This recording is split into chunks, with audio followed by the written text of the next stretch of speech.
Mamlakatimizda demokratik islohotlarni chuqurlashtirish bo'yicha oldimizda ulkan va muhim vazifalar turganini o'ylaymanki, barchamiz yaxshi tushunamiz. Bu borada har qanday islohot konstitutsiyaviy tamoyil va qoidalarga muvofiq tarzda amalga oshirilishi, qonun ustuvorligi bosh mezon bo'lishi zarur.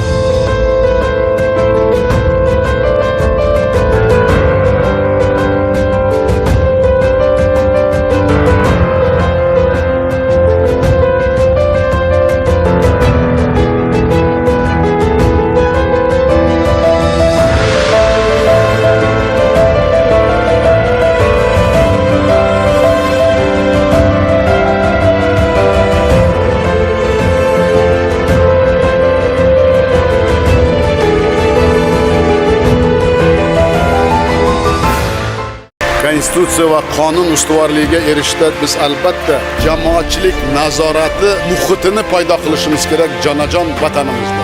Agar shu jamoatchilik fuqarolarimiz befarq bo'lmasa, bu meni vatanim, meni mahallam, meni rayonim, meni shaharim, meni jonajon O'zbekistonim deb harakat qilsak, albatta hamma o'zgaradi.